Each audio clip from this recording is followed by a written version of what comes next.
Hello and welcome to my bolt action army and talk about what bolt action is and what it means for us. I'm going to start off by showing you the full army of my Germans here. This would be considered a company of Germans. And let's talk a little bit more about the platoons and squads. So we're going to zoom in here and we're going to talk about a squad. So a squad is going to be your smallest force that you're going to regularly use on the battlefield. In this army, I have several squads. In a normal game of bolt action, you will have between 2 to 5 squads of just regular infantrymen. A squad will typically consist of an NCO, which is our little German guy here. He's got his binoculars and his MP40. Next to him, we have our light machine gun unit, and most armies in bolt action and in World War II had squads that consisted of a light machine gunner with an assistant or a loader in this situation. Next to them in our squad is our squad assistant. If you can see here, if it focuses, there we go. Our squad assistant. He's denoted by his little hat. And in this squad, we've got some other riflemen, and the Germans have Panzerfaust. My Panzerfaust is not painted. I apologize. So this is your squad, and in bolt action, you're going to have a lot of squads that make up your army. Here, for example, I have a normal grenadier squad, and I kind of broke down a little bit. One thing I would do if I were you, if painting up your army, is go ahead and make your NCO or your leaders, make them unique, make them distinctive. Put your most time into making them look cool, because they're the guys in charge. We want them to look cool.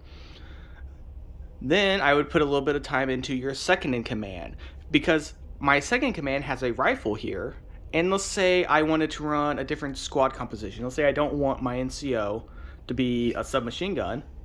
I want him to be a rifleman. Well, I can do that, and I can steal another rifleman from a different squad and put him in here, and now I've got a slightly different 10-man squad composition. Or perhaps I'm running a veteran force, and I want 2 LMGs in there. So I can do that, kind of move them around a little bit. And this brings up the second point that I want to talk about, and that is making your armies flexible. So as I kind of put this back, the idea of flexibility in your forces allow you to move men around as needed so that you can make different army compositions. I have my armies here set up, and I'll talk a little bit about how they're set up if you're interested here. You've got your lieutenant and his assistant, your medic, your spotter or artillery observer, and my unpainted forward observing team. And this is going to be my veteran squad here. So we'll go over, we've got your NCO of your squad here, and he's got 2 LMGs in this force and no Panzerfaust, because this squad should never get close enough to need that Panzerfaust. But something I will often do with this squad is I will take out this submachine gun NCO and I will use a rifleman NCO, and I'll just pull in another rifleman. I've got to go hunting for one here. I'll just pull in another rifleman from a different army, and that different army's rifleman or different squad's rifleman will fill out the squad if I run it at full strength. That's another thing you can do, is you don't have to run squads at full strength if you don't want to. You can make them less than that or more than that if you want. Here's another veteran squad. They have 2 Panzerfausts. They've got their NCO with the submachine gun, and they've got another assistant, again, with the little cap on to denote his rank. And most of my guys, as you will see, have a very generic look. They all look kind of the same, except for one guy with a cap, my NCO with his submachine gun, and then again, I've got another guy there with no cap on. And that's kind of how I run my squads typically, is more often than not, they'll be mostly the same with 1 or 2 guys that look different. So if I need to denote something differently, I can. the thing with this game is 80% of your guys are going to be basically the same, with a few little things here or there that are going to look different. So we'll look at another one of my squads that's mostly painted up here. As you will see, is we've got our NCO, the submachine gun, our LMG team here with our shooter and our loader. We've got our assistant over here with his little field cap on. And then we've got several riflemen and a Panzerfaust that is unpainted in the back. And that's how these squads are all kind of set up the same. I've got our generic 10-man squad with an NCO with the sub, a light machine gun, and a Panzerfaust in there as well. And that kind of is the same for all this. And then if you come back here, I've got my Winter German Army, which is just kind of filling out this company level. These squads, instead of having one Panzerfaust, they have two Panzerfausts. And again, it just kind of comes down to the same thing. And so this is how I would build out a German force. You don't need a company level like I've got. You really just need a platoon level, which would be your kind of your front guys here. And in a future video, I will break down how I would make a box of infantry to be the most fitting for your army, and we can talk about that composition a little bit better. Another thing to consider is your team weapons, like your mortar teams and your LMG teams. It's careful and important to consider how those guys are painted up and how they are going to look. A lot of my guys are kind of just meshed together, and like I have a Panzerfaust team here that I kind of kit bashed together, so he's got some gaps I need filled, and that's not something you need to do necessarily, because there's options, and I'll talk about some of that in a future video. This is kind of a primer of future stuff to make. But let's talk about platoon level things real quick. One more thing. Platoons are led by a lieutenant.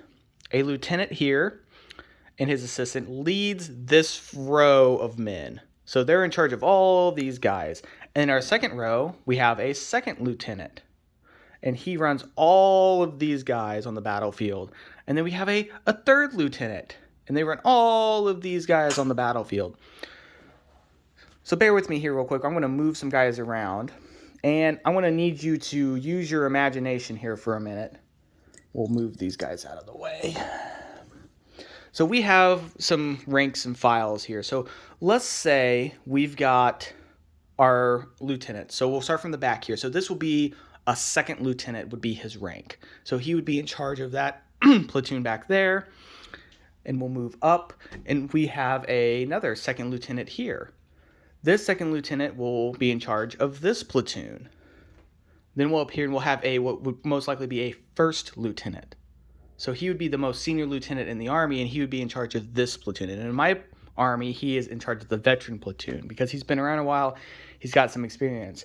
And up in front here, I moved out a guy, and this will be our captain. He's going to be the guy in charge of the company. And so in bolt action, you can have senior officers come down and be in control of your army, and they will have that higher rank, and they have some extra perks. So real quick, the last thing I want to talk about, just two more things actually, sorry, two more things. Next thing is armor. So I've got a Puma, a Panzer IV, and a Panzer V Panther here. And in your armies, you can take general other units and other armies. But one of the most important things you can take is armors and armor cars. So we'll talk about these two right here. These are going to be your two most popular choices as Germans. Probably a Panzer III. Your Puma can count as that armored car, and your Panther can count as that tank. And they cost various different points.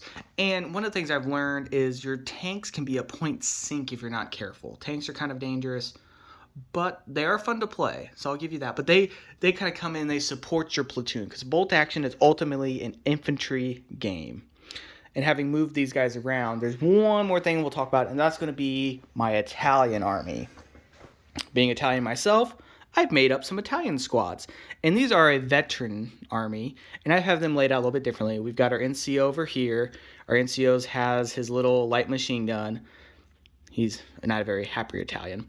And they've got a machine gun guy, a loader, another machine gun guy, and another loader, and then they fill out with the rest with riflemen. And I've got 3 identical squads like that, and these guys will be run as veterans.